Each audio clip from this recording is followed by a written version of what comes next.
Fala pessoal, bom ver vocês aqui novamente no canal. Hoje vai ser um pouquinho diferente o vídeo. Eu não vou falar exatamente de alguma doença ou de algum fato concreto de doença, tá?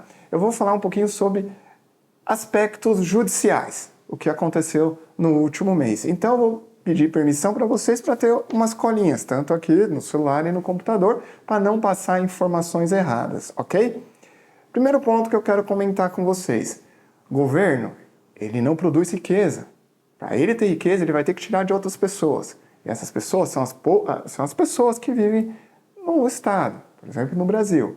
Então, de novo, o governo não produz riqueza. Pelo contrário, eles conseguem tirar a riqueza das pessoas, tá? São as pessoas que moram naquele país que vão produzir riqueza, ok? Então, começamos nesse ponto, tá? Outra definição, vou pedir licença para ler para vocês. O que seria uma doença rara, tá? Segundo o governo, tá? Aqui no portal gov.br, ele fala, segundo a portaria GM do Ministério da Saúde, número 199, de 13 de janeiro de 2014, a definição do nosso governo. São consideradas doenças raras aquelas que afetam até 65 pessoas em cada 100 mil indivíduos, ou seja, 1,3 pessoas a cada 2 mil indivíduos, ok? Então, é considerado qualquer doença rara que acometa até 65 pessoas a cada 100 mil habitantes, tá bom? Então, por exemplo, eu falo muito aqui no meu canal de esclerose múltipla. Na região onde eu moro, em Bauru, teve um trabalho, tá? Aqui, Botucatu, Bauru, região de Sorocaba, Santos, que viu que a prevalência era em torno de 12 a 18 pessoas com esclerose múltipla a cada 100 mil habitantes. Então, esclerose múltipla é considerada uma doença rara. Esclerose lateral amiotrófica, que é 10 para cada 100 mil pessoas, é considerada uma doença rara. E assim vai, ok? Então, conseguimos definir o que é uma doença rara. Dia 20 de setembro de 2024, houve no Supremo Tribunal Federal uma votação, uma discussão entre eles sobre o recurso extraordinário RE 566-471, que foi considerado o tema 6. E eles estavam discutindo sobre o quê? Sobre a judicialização no Brasil, ok? Então, devido a várias pessoas entrarem na justiça porque o SUS não ter a medicação, eles achavam que aquilo era um prejuízo enorme para o nosso governo e que teria que ter uma votação. Certo ponto eu concordo. Infelizmente, tá, devido à burocracia de incorporação de novas tecnologias, tá, demora-se muito para a Conitec avaliar. Parênteses, o que é a Conitec? É um órgão que avalia as novas tecnologias para serem incorporadas no SUS. Formada, isso é importante, tá? Vamos lá. Formada por pessoas do Ministério da Saúde, tá? Então são pessoas do governo. Então, teoricamente, eles têm um viés político, sei lá, mas tem um viés, porque o chefão deles é o presidente da República. Então, todos são do Ministério da Saúde, ok? Então, a Conitec serve para avaliar a incorporação de novas tecnologias no SUS. E é muito demorado o órgão, tá? Pra vocês terem uma ideia, a última medicação que foi incorporada para a esclerose múltipla foi em setembro do ano passado. O PCDT, que coloca para o SUS iniciar o tratamento de distribuição, demorou mais de um ano. Para a votação, também, desde que a empresa colocou para a Conitec até ser votada, demorou também em torno de cerca de um ano. Tá? Então já tem 2 anos que está para ser avaliada em nada. Então imaginemos uma pessoa com uma doença rara, uma doença cujo problema é a falta de uma enzima. Por exemplo, doença de Pompe, que quanto mais vai demorando para repor essa enzima, pior vai ficando o quadro clínico, o paciente vai piorando. Outra doença que já incorporaram, depois de várias judicializações dos familiares, que é a amiotrofia espinhal, que é o Spinraza, tá? Que é a medicação. Foi incorporada de uma maneira diferente, mas foi incorporada, ainda bem. Mas a AME é a falta de a produção de uma proteína e isso o paciente vai levando a uma perda de força gradual. Costuma acometer crianças, a AME tipo 1, tá? Principalmente no primeiro ano, e depois, em 3, 4 anos, que é a AME tipo 2. E se eu não entro com tratamento precoce, essa criança vai piorando cada vez mais. E se falta medicação, a criança vai piorando. Então tá, Eu vou esperar a Conitec avaliar 2 anos, essa criança vai piorando. Quando chega com a medicação, infelizmente a criança já tem uma sequela. Então, vejamos esses problemas, ok? Tá, então foi votado o recurso extraordinário e já tinha a maioria e foi votado alguns pareceres. Novamente, eu vou ler aqui para você o que eles votaram, tá? Qual que seria o objetivo? Diminuir o número de judicialização. E se houver, tem que ter vários requisitos, o que vai dificultar muito o acesso dos pacientes. Então vamos lá. Primeiro ponto, a pessoa não pode ter recurso para comprar a medicação. Se a pessoa tiver recurso, já não pode judicializar. Segundo, não pode ser substituído por outro da lista do SUS. Então, por exemplo, se tem alguma medicação no SUS que o médico terá que justificar, tá, o porquê que não usar os medicamentos do SUS. Isso a gente já fazia normalmente, tá? E, por exemplo, a esclerose múltipla tem alguns casos que a lista dos medicamentos do SUS realmente não funciona, não é adequada. A gente precisa de uma outra medicação, por exemplo, anti-CD20. E isso eu consigo justificar sem problema nenhum. Tá bom. Sua eficácia está baseada em evidências. E o grande problema, evidências que eles falam robustas, com trabalhos randomizados, duplos cego controlados, tá? E trabalhos ou meta-análise.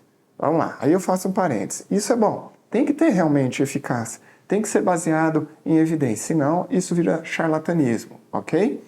Porém, nós estamos falando em doenças raras, tá? Eu esqueci de comentar, são 13 milhões de pessoas no Brasil com doenças raras, tá? Reconhecidos pelo Ministério da Saúde. Voltando.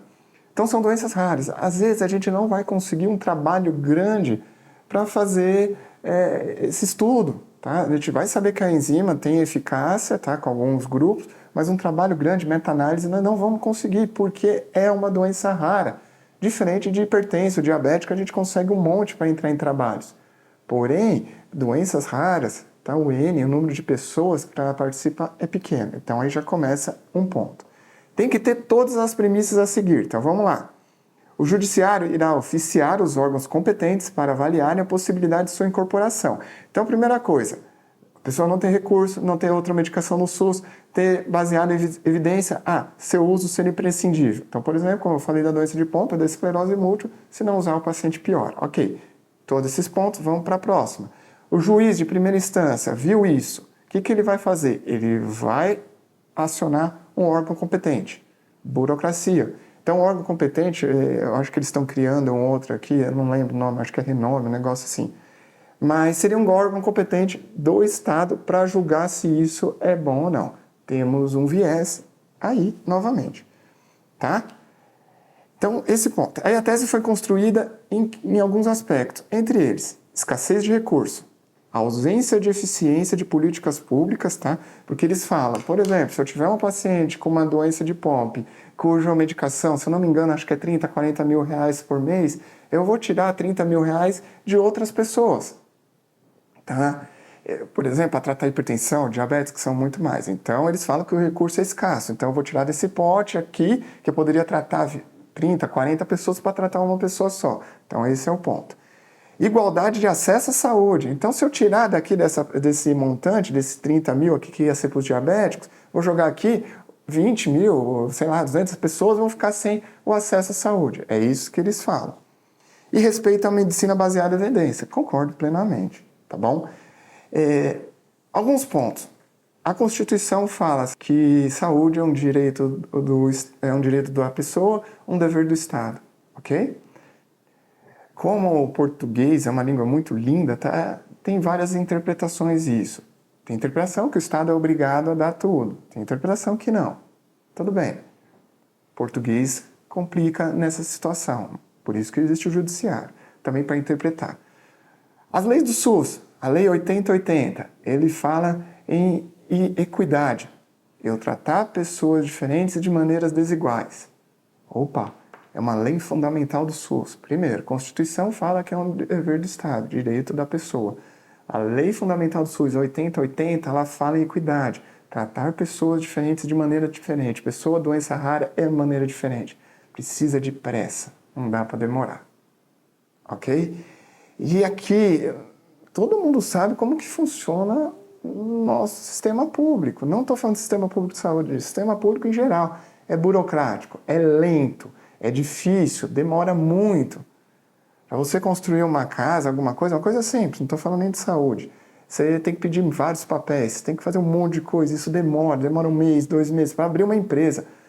Nos Estados Unidos, você vai abrir empresa, no mesmo dia você já sai com a empresa, com os papéis, tudo feito. Aqui no Brasil, eles vêm de dificuldade para comprar facilidade, é muito complicado, a gente demora mais de 1 mês para abrir uma empresa, de tanta burocracia, ou melhor, burocracia, me perdoem a palavra, mas infelizmente. Além disso, tem um outro parecer que eu vou colar aqui também, tá? Do ministro Gilmar Mendes, tá? Que ele foi o relator, que é no recurso extraordinário 1366243, que ele debate que tem que ter um órgão, tá? Que investigaria, veria essas novas tecnologias, tá bom, ok? E também ele foi estabelecido que pedidos envolvendo medicamentos com custo anual superior a 210 salários mínimos, quer dizer, quase 300 mil reais, um pouquinho menos, serão julgados pela Justiça Federal. Então, se você pedir um remédio, por exemplo, Pouame, tá? Aqui está no SUS, nós vamos falar que não estivesse, que custa R$1 milhão por ano, tem que ir para a Justiça Federal. Olha, mais burocracia ainda, mais demorado. Então, assim, é difícil, é angustiante, ficará muito difícil. Nós vamos ter que ter...